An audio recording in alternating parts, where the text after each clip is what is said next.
This is a world gone mad. This is a world gone mad. Mad. From Studio 19, I'm Jeff Allen Wolf, and this is definitely a world gone mad. HHS Secretary Robert F. Kennedy Jr. announces new healthcare reform action. Now, Robert F. Kennedy Jr. just announced a new HHS initiative aimed at reducing what he says is the overprescribing of psychiatric medications. Doctors would be encouraged to help some patients safely taper off medications. New prescribing guidance would be issued, and Medicare and Medicaid would help pay for that work. Fine. Having that discussion is fair. But why does it feel like every time this administration announces it's here to help, Americans immediately start wondering whether they should ignore the advice they've been getting from their own doctor? Because that's what happens when you squeeze a complicated medical issue into a political headline. Millions of people aren't going to hear some patients under medical supervision may benefit from tapering. They're going to hear maybe these medications are bad. Mental illness isn't a broken toaster. You don't unplug it, wait 10 seconds, plug it back in and hope, hey, look at that, depression's fixed. That's not how any of this works. And here's what drives me crazy. Imagine the Secretary of Transportation holding a press conference to announce that too many Americans are wearing seatbelts. Technically, maybe somewhere there's a person who doesn't absolutely need one. Congratulations, you found the exception. Meanwhile, everyone else is sitting there wondering, wait, are seatbelts suddenly a bad idea? That's what happens when the headline becomes bigger than the explanation. We've somehow turned nuance into an endangered species. Now, to be fair, Kennedy's department says patients should not stop taking medications on their own and should work with their physician before making any changes. Great. That sentence should have been the headline, not the footnote. Because once people hear the dramatic part, good luck getting them to stick around for the disclaimer that quietly says, by the way, don't actually do that. Nobody's arguing against better medicine. If this gets doctors to take a closer look at prescriptions and make sure patients are on the right treatment, terrific. That's called practicing medicine. But if people stop treatment because they misunderstand the headline or avoid getting help because they think the medication itself is suddenly the enemy, then we've managed to create a brand new problem while trying to solve an old one. That's not healthcare reform. That's healthcare roulette. And that's what frustrates me. The Secretary of Health isn't doing a 5-minute cable news hit where the goal is to win the day's headlines. His words carry weight because real people make real medical decisions based on what they hear. Now in Washington, you could clean up a bad press release tomorrow. You can't always clean up the consequences of a bad medical decision. In healthcare, you don't get graded on how provocative your press conference was. You get graded on whether Americans are healthier afterward. That's the score that actually matters. Staying with healthcare news, and I apologize for the language that I'm going to use, but I wanted to be accurate here with this information.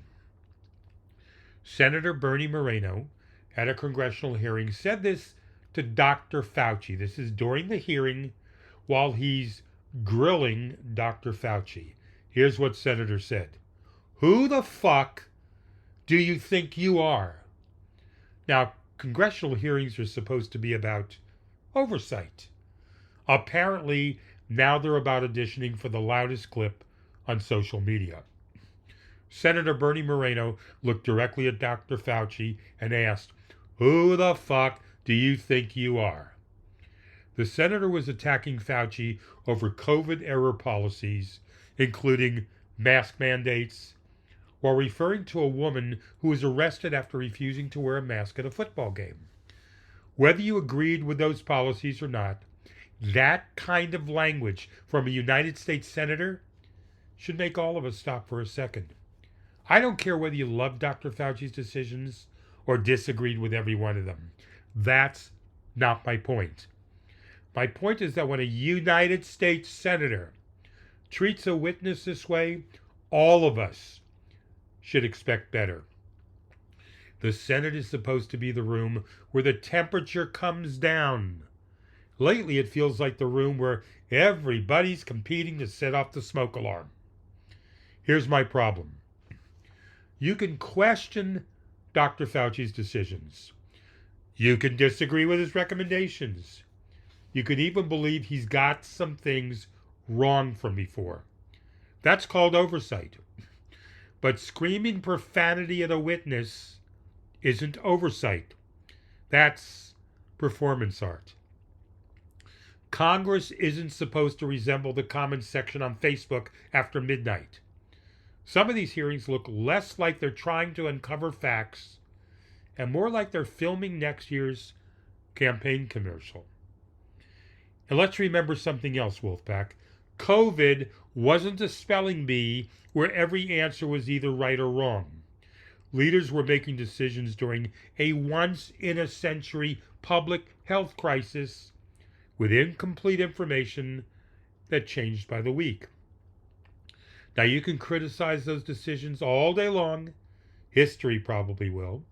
But acting as if one man, Dr. Fauci, woke up every morning thinking, how could I ruin somebody's football game today? Come on. That's not serious. That's political fan fiction. What really bothers me is how easily we confuse toughness with disrespect. Somewhere along the way, being the loudest person in the room became proof that you're the strongest. It isn't. If your argument is solid, it shouldn't need an F-bomb to prop it up.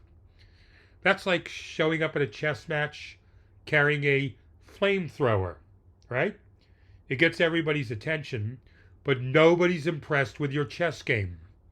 You didn't win the chess match. You just burned the board. And yes, people have every right to be angry about parts of the pandemic. Businesses closed, kids missed school, families suffered. Those conversations matter. But if every hearing turns into an opportunity to publicly humiliate someone instead of actually learning something, then Congress isn't solving problems. It's producing reality television with better lighting and worse approval ratings. That's what frustrates me most.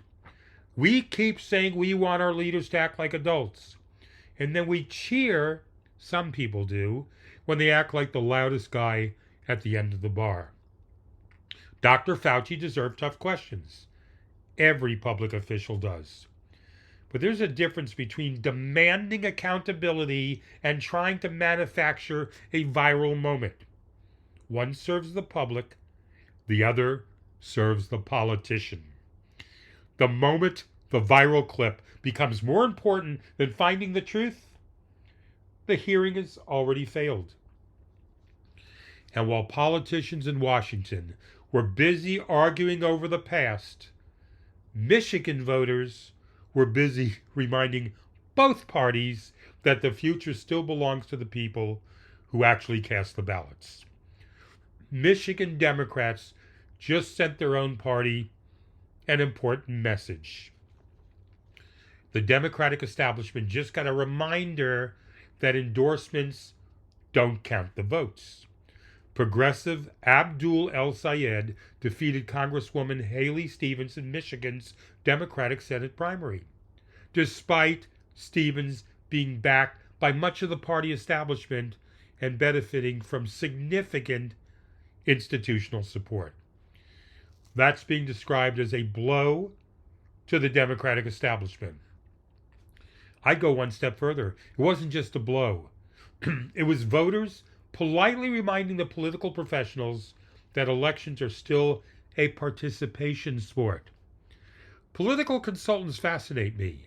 I say this facetiously, of course.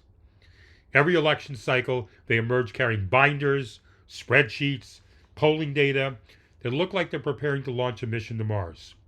Our models indicate candidate A is the optimal choice.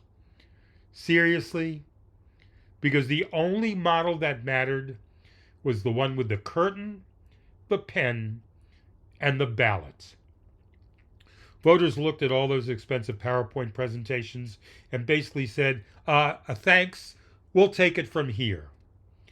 Nothing terrifies a consultant more than a voter who refuses to follow the consultant's script. Now, before anybody starts celebrating or panicking, this wasn't a general election. It was a Democratic primary. Democratic voters made a choice. That's how it's supposed to work. But somewhere along the way, both political parties started acting like the voters are the last step in the process instead of the entire reason for the process. Apparently, democracy now comes with a suggested itinerary. Here's why that matters beyond Michigan. The Democratic establishment didn't just lose a candidate, it lost an argument. For years, party insiders have insisted the safest, most electable candidate is usually the one they rally behind. Michigan voters just challenged that assumption. Now progressives have a new example to point to, while establishment Democrats will spend the next few months hoping the general election proves they were right all along. Suddenly, one Senate race has become a referendum on who gets to define the future of the Democratic Party. And here's the irony, okay? Every election, we're told one candidate is the safe choice. Safe for whom? Safe for the consultants? Safe for the donors? Safe for people writing strategy memos that will be recycled into next year's strategy memos? Political consultants seem to believe elections are won with spreadsheets. Voters keep insisting on using ballots. What I love about primaries is that they occasionally remind political professionals that elections aren't assembled in conference rooms. They aren't manufactured in focus groups. And they definitely aren't won because 12 people in Washington nodded at the same meeting. They get won because millions of ordinary people decide who they want representing them. Imagine that. Democracy actually involving the people. Whether Abdul El Sayed goes on to win the Senate seat, that's a completely different question. And Michigan voters will answer that in November. If he wins, progressives will argue this proves the establishment has been underestimating its own voters. If he loses, the establishment will undoubtedly say, see, that's exactly what we were trying to tell you. Either way, the debate inside the Democratic Party isn't ending with this primary. It's just getting started. But this primary delivered a message that every political consultant, donor, and party insider should write on a sticky note and tape to their computer monitor. Endorsements can open doors. Money can buy commercials. Consultants can write talking points. But none of them gets a vote. The voters still do. And every once in a while, the voters enjoy reminding everyone who's actually in charge. For those of you that do listen during the summer to my podcast, please send me an email with your thoughts and comments, wolfpacktalks@gmail.com. And please subscribe to this podcast. That helps me. And if you could leave a review on Apple, that goes a long way. Also, please don't forget to check out my Substack. It's free. Go to Substack on a browser if you don't have the app. Search for me. Type in Jeff Allen Wolf, The Wolf's Den. Please join in. I'm Jeff Allen Wolf. This is definitely a world gone mad. I'll be back Friday. Until then, I urge you, the Wolf Pack, remain skeptical. Question everything. Please don't lose hope. And most of all, stay alert.